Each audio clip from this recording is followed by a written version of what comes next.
भल एवं खराब समय आसिबा पूर्वरु तुलसी गछ आमको देइथाए एही 7टी संकेत। सांग माने तुलसी एक अत्यंत पवित्र गछ अटे। एहाकु पुराण रे केवल गछ कुहा जाय नहीं बरं स्वयं माँ लक्ष्मी का रूप बोली कुहा जाय थाए। तुलसी हेउछि माँ लक्ष्मी का रूप जहाकु प्राचीन काल रे वृंदा नाम रे जानिथिले। सेथिपई एही तुलसी गछ अत्यंत पूजनीय होइथाए एवं एहाकु प्रतिदिन पूजा करिबा द्वारा माँ लक्ष्मी प्रसन्न होइथांती। एही गछ को केबे भी अपमान करिबा उचित नुहे। सांग माने आपण मानक घरे भी तुलसी गछ निश्चित भावरे थिबो एवं आपण मध्य तुलसी गछर जत्न नेउथिबे। किंतु कोन आपण केबे तुलसी गछ को अति निकटरू भल भावरे देखिछंती कि? एही गछ आपण को बहुत अधिक महत्वपूर्ण संकेत देइथाए। आपण को प्रतिदिन एही तुलसी गछ को ध्यानर सहित देखिबा उचित। तुलसी गछर पत्र झड़ी जिबा, पत्र सुखी जिबा किंबा तुलसी गछटी संपूर्ण भावे सुखी जिबा, तुलसी गछटी सुंदर भावरे भरपूर हेइ जिबा, तुलसी गछर आखपाखरे अन्य किछि गछ उठिबा, तुलसी गछरे जट बाहरिबा आदि अनेक प्रकारर संकेत आमको देखा देइथाए। एही संकेतर बहुत अधिक महत्व अछि। एही सबु संकेतरू आमको भविष्यत रे घटिबाकु जाउथिबा शुभ अशुभ परिस्थिति विषय रे जणा पड़ी थाए। आपणक जीवन रे खुशी आसीबाकु जाउछि कि दुख बा संकट आसीबाकु जाउछि, सेही सबु संकेत आमको तुलसी गछ पूर्वरु देइथाए। जदि तुलसी गछ को ध्यानर सहित निरीक्षण करी देखिबे ताहले आपणको भविष्यत रे घटिबाकु जाउथिबा महत्वपूर्ण घटना विषय रे जणा पड़ी जाइथाए। तुलसी गछ एक अलौकिक शक्ति अटे। तुलसी गछरे साक्षात माँ लक्ष्मी निवास करती। एही कारणरू तुलसी भगवान विष्णु का अत्यंत प्रिय होइथाए। जेउ स्थान रे तुलसी गछ थाए सेही स्थान रे माँ लक्ष्मी को सहित भगवान विष्णु वास करिथांती। श्रीकृष्ण कहिछंती कि जिए तुलसीर पूजा करिथाए ताकू नरक को जीवाकू पड़ी न थाए। मृत्यु पर जदि व्यक्तिर मुहरे तुलसी पत्र को रखी दिया जाए ताहले से प्राणीर केबे भी अधोगति होई न थाए एवं से व्यक्तिर आत्मा को मोक्ष प्राप्ति होई थाए। तुलसी गछ को जल देउथिबा एवं तुलसीर सेवा करुथिबा मनुष्य मृत्यु पर श्रीकृष्ण का धाम गोकुल को जाई थाए। जेउ घर सामने तुलसी गछ थाए से घरे खराब शक्ति वास करती नहीं। सेथिपई शास्त्र रे घरर सामने तुलसी गछ लगाइबार विधान करा जाइछि। जेउ घरर मुख्य द्वार सामने तुलसी गछ थाए से घरे अकाल मृत्यु हुए नहीं। किंतु तुलसी गछ को केबे भी अपरिष्कार स्थान रे रखिबा उचित नुहे। किछि लोक अजाणतरे तुलसी गछ को नळा पाखरे लगै देइथांती। एमिति भूल केबे भी करंतु नाही। तुलसी गछ को सर्वदा भूमिर ऊपर को लगांतु। तुलसी गछ उपरे अपरिष्कार पानी पड़िबा उचित नुहे। जेउ घरे तुलसी गछ अपरिष्कार किंबा नळा पाखरे लगा जाई थाए से घरे सबुबळे विपद लागी रही थाए। सेथिपई आपण एमिति भूल केबे भी करंतु नाही। तुलसी गछ को सदा बेले कुंडिया रे लगांतु एवं भूमिर ऊपर को रखंतु। सांग माने आउ एक विशेष कथा उपरे ध्यान दियंतु कि तुलसी गछ पाखरे किछि गछ लगांतु नाही जेमिति कि मनी प्लांट, कंटा थिबा गछ, केक्टस आदि गछ को तुलसी गछ पाखरे केबे भी लगांतु नाही। एही सबु गछ नकारात्मक शक्ति निर्माण करिथांती। ता सहित एही गछ तुलसी गछ को कष्ट देइथाए जेउ कारण पई तुलसी गछ सुखिबाकू लागिथाए।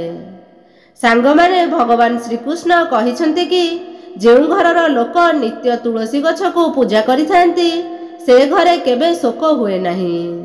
ता सहित तुलसी गछ लगाइबा पछरे एक महत्वपूर्ण कारण अछि कि एही गछ आमको भविष्यत रे हेबाकू थिबा घटना विषय रे पूर्वरु सूचित करिथाए। तुलसी गछ को नित्य जल देबा बेले गछ को निरीक्षण करी देखंतु एवं जदि आपनकू एमिति किछि संकेत किंबा लक्षण देखा देइथाए ताहाले आपण ताहा सहित जड़ित अर्थ विषय रे अवश्य जानि नियंतु। ଏହି ସଂକେତ ବହୁତ ମହତ୍ୱପୂର୍ଣ୍ଣ ହୋଇଥାଏ। ତୁଳସୀ ଗଛ ଆମ ଜୀବନରେ ଆସୁଥିବା ବିପଦକୁ ପୂର୍ବରୁ ଜାଣି ଦେଇଥାଏ କିମ୍ବା ଅନ୍ୟ ପ୍ରାକୃତିକ ଏବଂ ଦୁଷ୍ଟ ଶକ୍ତିର କାରଣରୁ ଉତ୍ପନ୍ନ ହେବାକୁ ଯାଉଥିବା ସଙ୍କଟ ବିଷୟରେ ଆମକୁ ଏହି ଗଛ ପୂର୍ବରୁ ସୂଚିତ କରିଥାଏ, ଯାହାଦ୍ୱାରା ଆମେ ସାବଧାନ ହୋଇ ସେ ସଙ୍କଟର ପରିସ୍ଥିତିକୁ ସାମ୍ନା କରିପାରିବା। ପୁରାଣରେ ଏହିଭଳି କିଛି ସଙ୍କଟ ବିଷୟରେ କୁହାଯାଇଛି। ଯେତେବେଳେ ଆମ ଜୀବନରେ ଖରାପ କିମ୍ବା ଭଲ ସମୟ ଆସିବାକୁ ଥାଏ, ତାହେଲେ ଆମକୁ ଆମ ଆଖପାଖରେ ଥିବା ଗଛ କିମ୍ବା ବୃକ୍ଷ ଦ୍ୱାରା ସଂକେତ ପ୍ରାପ୍ତ ହୋଇଥାଏ। ଚାଲନ୍ତୁ ଜାଣିବା ତୁଳସୀ ଗଛ ମାଧ୍ୟମରେ ଆମକୁ କ'ଣ କ'ଣ ସବୁ ସଂକେତ ମିଳିଥାଏ। ଯଦି ଆପଣଙ୍କ ଘର ସାମ୍ନାରେ ତୁଳସୀ ଗଛ ଲଗାଯାଇଛି, ତାହେଲେ ଆପଣ ଏହି ଭିଡ଼ିଓଟିକୁ ନିଶ୍ଚିତ ଭାବରେ ଦେଖନ୍ତୁ ଏବଂ ସେହି ସବୁ ସଂକେତ ବିଷୟରେ ଜାଣି ନିଅନ୍ତୁ। 1ରେ ତୁଳସୀ ଗଛ ଅଚାନକ ଶୁଖିଯିବା। ଯଦି ତୁଳସୀ ଗଛର ଠିକ୍ ଭାବରେ ଯତ୍ନ ନିଆଯାଏ, ତାହେଲେ ସେ କେବେ ବି ଶୁଖେ ନାହିଁ। ଶାସ୍ତ୍ର ଅନୁସାରେ ତୁଳସୀ ଗଛ ଶୁଖିବାକୁ ବହୁତ ଅଶୁଭ ମନାଯାଇଥାଏ। ଅନେକ ପ୍ରୟାସ କରିବା ପରେ ବି ତୁଳସୀ ଗଛ ଅଚାନକ ଶୁଖିବାକୁ ଲାଗିଥାଏ ଏବଂ ତୁଳସୀ ଗଛଟି ମୃତ ଦେଖିବାକୁ ଲାଗିଥାଏ। ଏମିତି ହେଲେ ଏହା ଆପଣଙ୍କ ଘର ଉପରେ ଆସୁଥିବା ବଡ଼ ବିପଦର ସଂକେତ ବୋଲି ବୁଝିଯିବା ଉଚିତ। କୌଣସି କାରଣ ପାଇଁ ଆପଣଙ୍କ ସମ୍ପୂର୍ଣ୍ଣ ଧନ ଖର୍ଚ୍ଚ ହୋଇଯାଇପାରେ। ଆପଣଙ୍କୁ ବ୍ୟବସାୟରେ ବଡ଼ କ୍ଷତି ସହିବାକୁ ପଡ଼ିପାରେ। ସେଥିପାଇଁ ତୁଳସୀ ଗଛ ଅଚାନକ ଶୁଖିବାକୁ ଲାଗିଲେ ସାବଧାନ ହୋଇଯିବା ଉଚିତ। 2ରେ ତୁଳସୀର ସତେଜ ଭରପୁର ପତ୍ର ସବୁ ଆପେ ଆପେ ଝଡ଼ିଯିବା। ଯଦି ଆପଣଙ୍କ ଘରେ ଥିବା ତୁଳସୀ ଗଛର ସତେଜ ଭରପୁର ପତ୍ର ସବୁ ଆପେ ଆପେ ଝଡ଼ିବାକୁ ଲାଗିଥାଏ, ତାହେଲେ ଏହା ଅଶୁଭ ସଂକେତ ବୋଲି ବୁଝିଯିବା ଉଚିତ।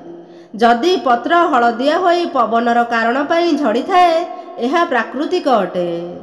କିନ୍ତୁ ତୁଳସୀର ସବୁଜ ସତେଜ ପତ୍ର ଯଦି ଝଡ଼ିବାକୁ ଲାଗିଥାଏ, ତାହେଲେ ମା ଲକ୍ଷ୍ମୀ ଆପଣଙ୍କ ଉପରେ ଅସନ୍ତୁଷ୍ଟ ଅଛନ୍ତି ଏବଂ ଆପଣଙ୍କୁ ସଂକେତ ଦେଉଛନ୍ତି କି ସେ ଆପଣଙ୍କ ଘର ଛାଡ଼ି ଚାଲି ଯାଉଛନ୍ତି। ଆପଣଙ୍କ ଘରେ କିଛି ଏମିତି କାର୍ଯ୍ୟ ହେଉଛି ଯାହା ମା ଲକ୍ଷ୍ମୀଙ୍କ ପ୍ରିୟ ନୁହେଁ। ଯେଉଁ ଘରର ସଦସ୍ୟମାନଙ୍କ ଭିତରେ କଳି ଝଗଡ଼ା ହୁଏ, ଘରର ନାରୀମାନଙ୍କ ଉପରେ ଅତ୍ୟାଚାର ହୋଇଥାଏ କିମ୍ବା ତାଙ୍କର ଅପମାନ ହୋଇଥାଏ, ଘରେ ମଦ ଏବଂ ମାଂସର ସେବନ କରାଯାଉଥାଏ, ଏମିତି ଘରେ ମା ଲକ୍ଷ୍ମୀ କେବେ ବି ବାସ କରନ୍ତି ନାହିଁ। 3ରେ ତୁଳସୀ ଗଛ ପାଖରେ ଅନ୍ୟ ଗଛ ଉଠିଯିବା। ଯଦି ଆପଣଙ୍କ ଘରର ତୁଳସୀ ଗଛ ଆଖପାଖରେ ଅନ୍ୟ ଛୋଟ ଛୋଟ ଗଛ ଉଠିବାକୁ ଲାଗେ, ତାହେଲେ ଏହା ଶୁଭ ସଂକେତ ହୋଇଥାଏ। ଏହି ସଂକେତ ହେଉଛି ଆପଣଙ୍କ ଘରକୁ ଖୁସି ଆସିବାକୁ ଯାଉଛି। ଆପଣଙ୍କୁ ଅନେକ ମାର୍ଗରୁ ଧନର ପ୍ରାପ୍ତି ହେବ କିମ୍ବା ଆପଣଙ୍କର ବ୍ୟବସାୟରେ ବୃଦ୍ଧି ହେବ। 4ରେ ତୁଳସୀ ଗଛ ଆପେ ଆପେ ଉଠିଯିବା। ଯଦି ଆପଣଙ୍କ ଘର ସାମ୍ନାରେ ତୁଳସୀ ଗଛ ଆପେ ଆପେ ଉଠିଯାଏ, ତାହେଲେ ସ୍ୱୟଂ ମା ଲକ୍ଷ୍ମୀ ଆପଣଙ୍କ ଘରକୁ ପ୍ରବେଶ କରିଛନ୍ତି ବୋଲି ବୁଝିଯିବା ଉଚିତ। ଯେଉଁ ଜାଗାକୁ ସ୍ୱୟଂ ମା ଲକ୍ଷ୍ମୀ ଚାଲିକି ଆସିଥାନ୍ତି, ସେହି ଜାଗାରେ ଗଛ ବୃକ୍ଷ ଆପେ ଆପେ ଭରପୁର ହୋଇଯାଆନ୍ତି। 5ରେ ତୁଳସୀ ଗଛ ପାଖକୁ ଚଢ଼େଇମାନଙ୍କର ଆସିବା। ଯଦି ଆପଣଙ୍କ ଘର ସାମ୍ନାରେ ଲଗାଯାଇଥିବା ତୁଳସୀ ଗଛ କୁଣ୍ଡିଆ ପାଖକୁ ଅଚାନକ ଚଢ଼େଇମାନେ ଆସିବାକୁ ଲାଗିଥାନ୍ତି, ତାହେଲେ ଏହା ଶୁଭ ସଂକେତ ହୋଇଥାଏ। 6ରେ ତୁଳସୀ ଗଛରେ ପୋକ ଲାଗି ଜାଲ ତିଆରି ହେବା। ତୁଳସୀ ଗଛ ଉପରେ ଯଦି ଅନ୍ୟ କୀଟ ବା ପୋକ ଲାଗିଯାଆନ୍ତି, ତାହେଲେ ଏହା ଅଶୁଭ ସଂକେତ ବୋଲି ବୁଝିଯିବା ଉଚିତ। ତୁଳସୀ ଗଛରେ ପୋକ ଲାଗି ଜାଲ ତିଆରି କଲେ ଏହା ଧନ ନାଶ ହେବାର ସୂଚନା ଦେଇଥାଏ। ସେ ଜାଲକୁ ତୁରନ୍ତ ହଟାଇ ଦିଅନ୍ତୁ। ତୁଳସୀ ଗଛ ଉପରେ ଯଦି ବୁଢ଼ିଆଣୀ ଜାଲ ତିଆରି କରେ, ତାହେଲେ ଧନ ଚୋରି ହେବାର ସମ୍ଭାବନା ଥାଏ। 7ରେ ତୁଳସୀ ଗଛ ସବୁଜ ସତେଜ ହୋଇ ଭରପୁର ହୋଇଯିବା। ଯଦି ଆପଣଙ୍କ ତୁଳସୀ ଗଛ ସବୁବେଳେ ସତେଜ ଓ ଭରପୁର ହୋଇ ରହିଥାଏ, ଏହି ଗଛ ଉପରେ ଜଟ ଲାଗି ରହିଥାଏ ଏବଂ ଗଛଟି ବହୁତ ସୁନ୍ଦର ଦେଖାଯାଉଥାଏ, ତାହେଲେ ଏହା ବହୁତ ବଡ଼ ଶୁଭ ସଂକେତ ହୋଇଥାଏ।